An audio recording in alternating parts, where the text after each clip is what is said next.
and I'm listening to Nietzsche, Beyond Good and Evil. And he starts talking about the will in the beginning part. And I've listened to Beyond Good and Evil a few times now. This is my third listen to. Really amazing book, like really amazing. Don't read books on Nietzsche, just read Nietzsche.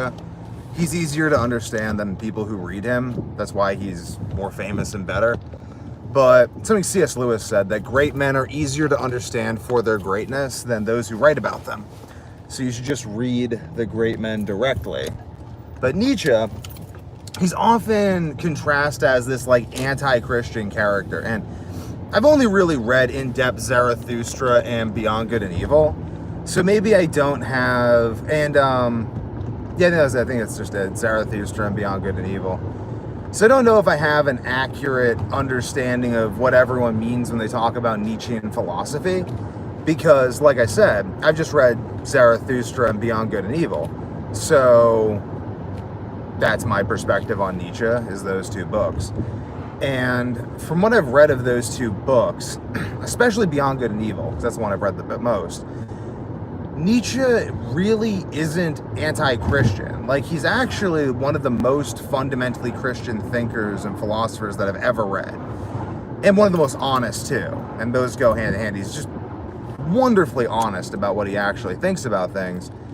And, for instance, one way of reconciling Nietzsche and Christianity, or at least one way that I understand it. So I'm listening to this, and this kind of kicked off the video. Nietzsche's talking about the will and how the will believes in itself, basically, and this, we have this inherent will within us, like this faculty, this capacity that desires things to be different than how they are and then makes them so. That is the will. And the key feature, and the will is underlying all life too, like underlying all living organisms is the same will, this desire to continue being, to resist the entropic flow of the universe, to resist being eaten, killed, to kill other things, to eat other things, to work, to desire, to procreate, to compete. All of this stuff is a byproduct of the will, and all of it is absolutely necessary for life itself.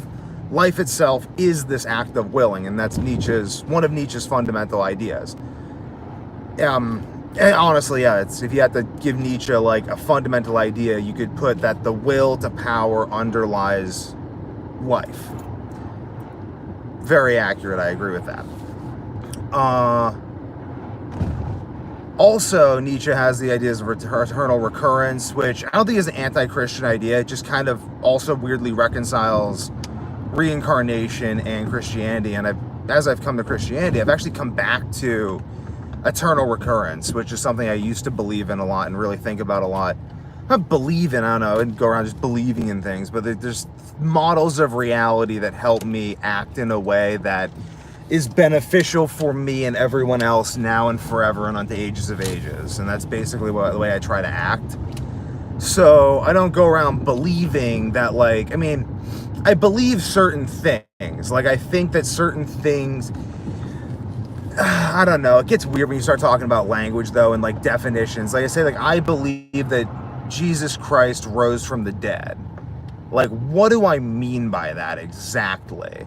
I believe he did physically rise again from the dead, but that's not all I mean. Because, again, the person I'm talking to might have some belief that a human being is merely a bag of flesh animated by electrical signals. And if they believe that, and they believe that I believe the bag of flesh that we call Jesus of Nazareth reanimated himself with electrical signals to start electrically signaling again, and they think that that's all I mean by it, then no. Then that's actually, well, I mean, it's kind of what I mean by it, but it really fails the test. And one example would be like, living on after you die is very much ideas. Just talk about ideas. So, and talk about information and what information means and what a body is. Like, a body is really the amount of things in the world that are in the shape of you that directly respond to your will. Interesting. But we can take our will and we can make our will, at least as it decays, as Nietzsche talks about, we can make that concrete in ideas and articulated language. and put that out into the world. So Nietzsche's will is still very much acting through the world. So Nietzsche's very much alive. And ideas die and come back all the time. So, I don't know. I mean much more by my professed Christianity than could be reduced to a simple, do you believe this? Like, it seems crude and obscene and like gross, like a violation of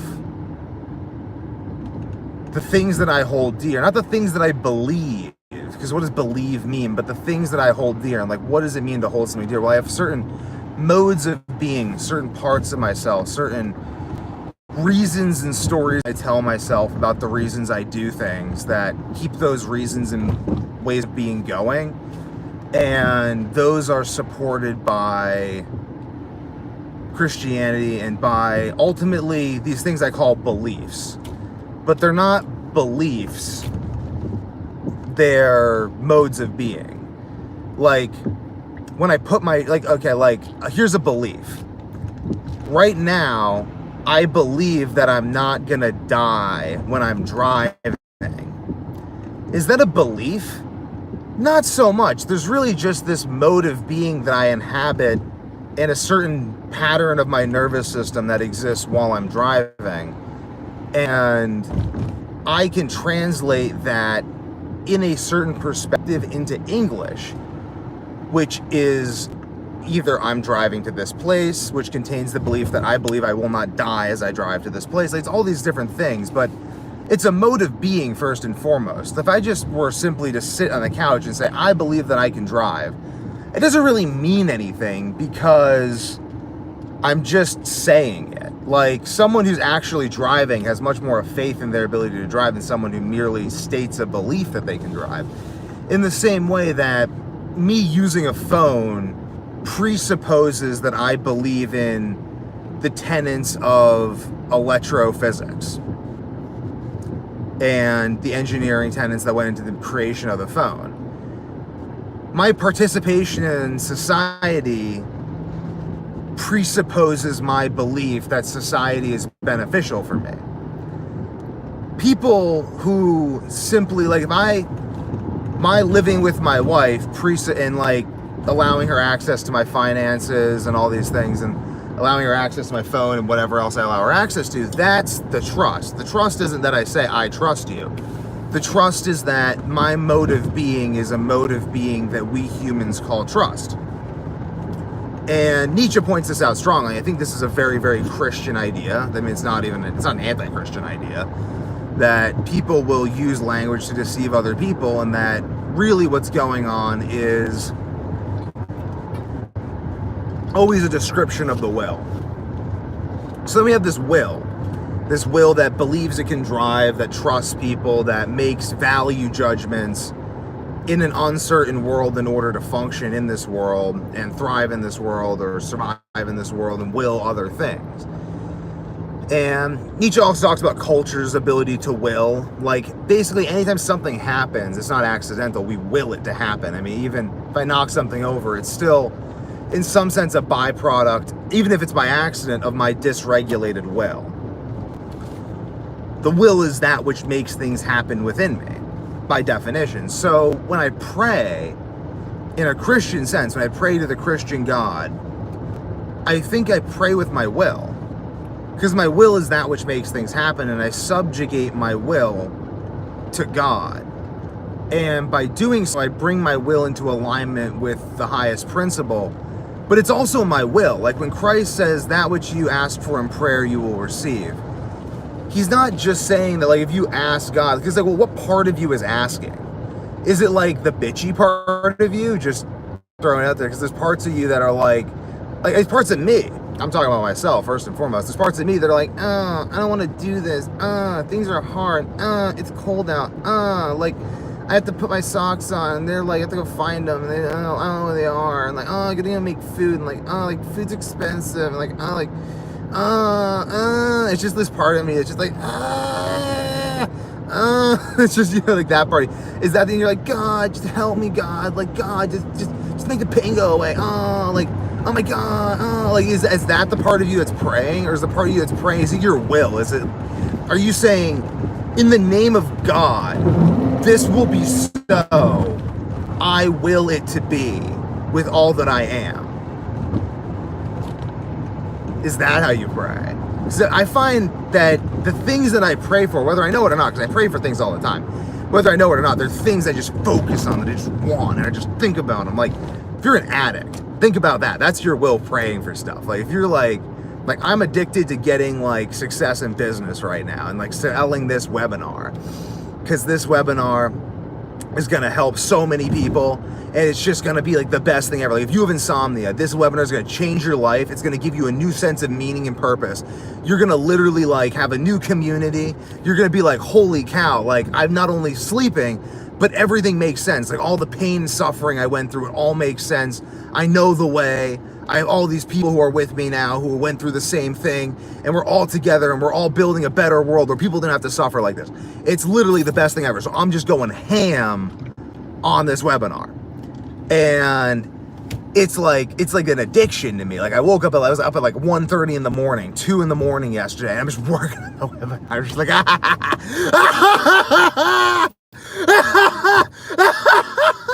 people will attend this webinar. They will attend the webinar, and it will change their lives, and it will change the world. It will happen.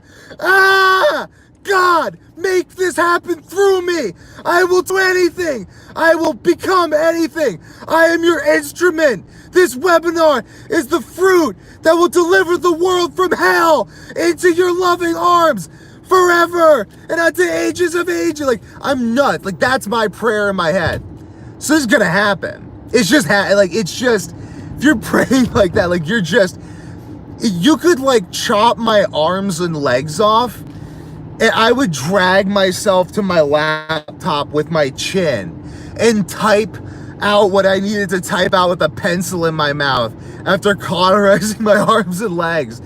And then I would like host the webinar on my side. I'd be like, and we will sleep, and we will like build a better world. We will solve these problems. We will not give in to despair.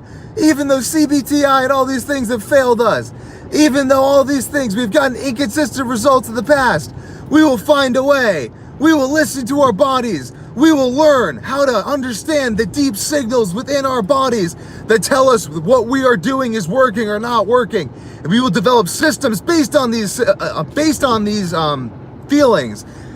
And based on these feelings and with these systems, in collaboration with our brothers and sisters, we will find the truth.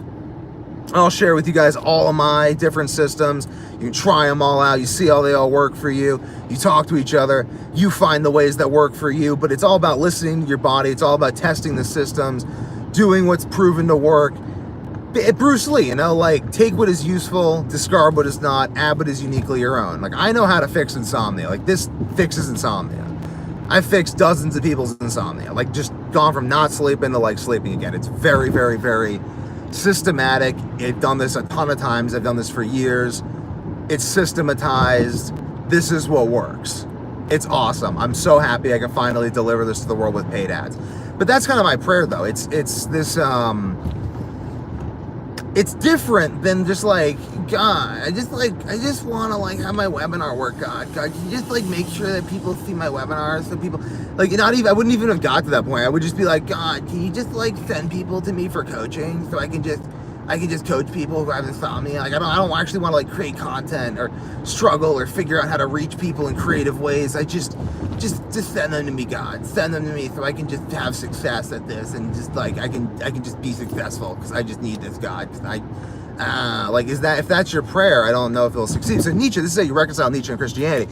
You pray with the will. You pray with your will to power. You take your will to power and you make your will to power not merely about yourself and your own selfish desires, but you make your will to power about what is highest within you and actualizing what is highest within you. And when your will is focused on what is actualizing what is highest within you, then the collective will of the human race wills with you, and what you will comes to fruition. And you can also will evil things that the whole human race wills, like Nazi Germany and stuff, or like the Soviet Union, or random, I don't know, things that may have happened in the past few years that maybe weren't handled great. I can't mention because I'll be banned from YouTube. You know, like when people will stuff like that, bad stuff happens too. But when people will good things, like I feel even like this whole Weak to Warrior itself isn't even my creation.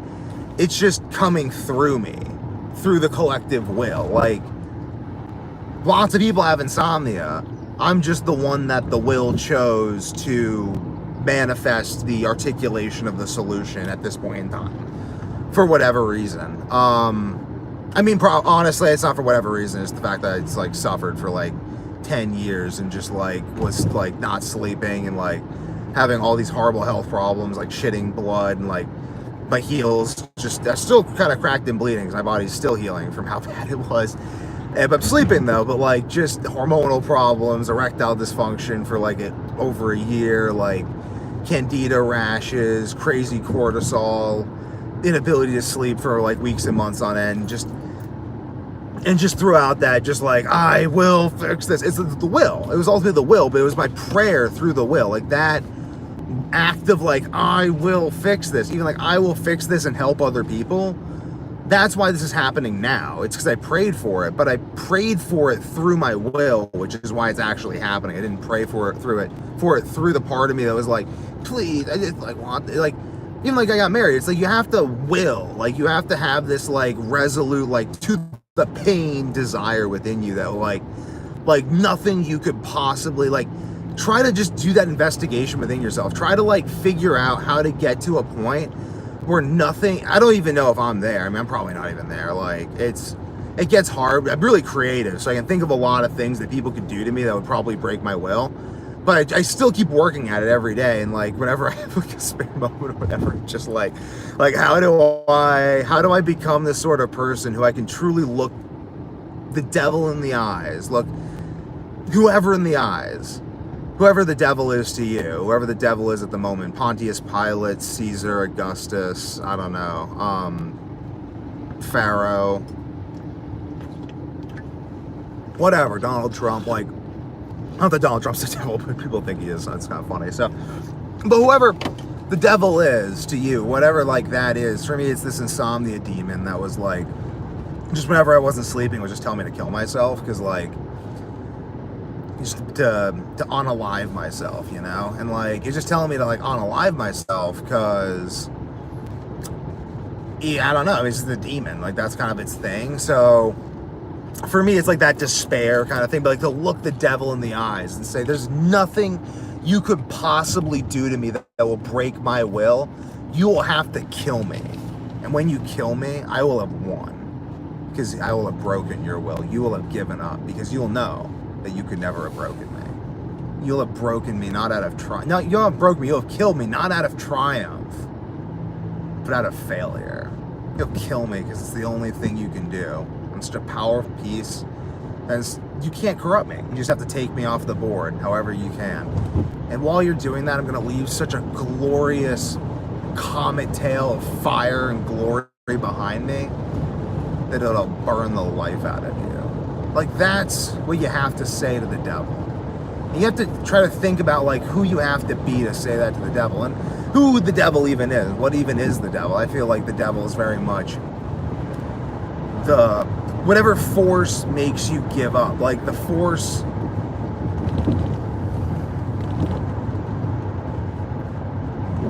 Satan makes you hate your pain. That just came to me. I don't know if it's true or not, but that just came to me. Satan makes you hate your pain. Not that you should love your pain, but you shouldn't hate it. You should love more. You should focus more on the love than on the hate of the pain. It's Satan is whatever wants to reduce me to this little curled up fetal position ball that's just crying and just wants the pain to go away. That's Satan. Satan just wants you to be only focused on whatever will make the pain and the fear go away. Because if you can get yourself out of that state, if you can be in the pain, be in the fear, and you can look the devil in the eyes and say, there's nothing you can do to me. Like this? Oh, this. I was gonna die anyway. I already knew that. There's no surprise there. That's been a guarantee from day one. But what I can do that's different from dying, different from that guarantee that was always there in the end anyway, I was always gonna die. What I can do is I can look at death and look at my problems unafraid. And I can stand there in the midst of my burning. And I can start to undo the burning. That same fire, that same torment that makes everyone else turn into raving animals. I can stand there collected in the middle of it. I can stand there a man. I can look at the devil holding me in this hell. And I can start to calculate. And he looks back at me and he says, this man's not screaming. He's thinking. The devil's like, he's thinking. The devil is he thinking about? All I'm thinking about is how to reduce him to dribble, but he's not dribble, he's focused. He's looking at me, he's studying. He sees that I'm confused. He sees me thinking right now. What the fuck is this? What is he thinking? And now the devil starts to get nervous. His tricks aren't working on you. You're the enemy he didn't plan for. And then that devil that thinks he has you, while you have him. I think it's a very powerful thing. I think Nietzsche would appreciate that in a very deep sense. I think Nietzsche would really, really appreciate that. Because this whole idea of the eternal recurrence is this idea of, it's the demon that shows up and tells you that this moment you are in right now, you will be forced to come back to again and again and again. Infinity for all time. What would you tell this demon? Would you cry? Would you give up? Would you curse your fate? Or would you look at the demon and say, you are a god. I have never heard anything more divine. You have freed me from my shackles. Because it's not this moment. It's how you react to it. It's who you are in the moment that you'll be forced to live again and again and again. And the cumulative experiences of that will make either heaven or hell of the existence that you are already in, that you know whether you're making heaven or hell by the feelings in your own nervous system. So this is Nietzsche again. Nietzsche is bringing us to return to our bodies, return to our nervous systems, return to our instinct. And I say do the same. But don't think that it's your instinct, because you haven't been here that long. The human being as such has been here much longer than you. And who is that archetypal man of whom you are but one iteration, but God?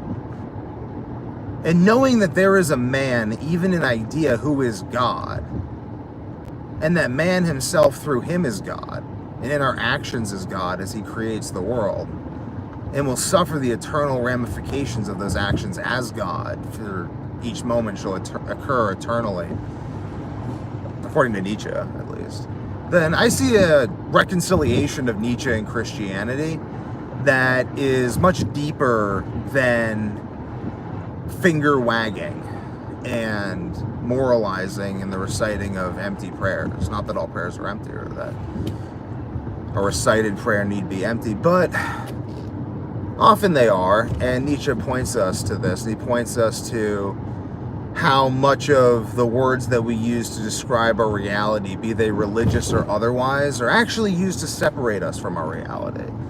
And that we as fearless individuals who must, if not create, articulate the values that the world will spring from, we shouldn't shy away from reality, but should move toward it fearlessly, not as a society in decay, but as young men full of vigor and instinct, building the world, but not in ignorance, destroying the old, and prayerfully honoring God, who is ultimately their true form, through which they create the world. How's that, Nietzsche? To the ages of ages.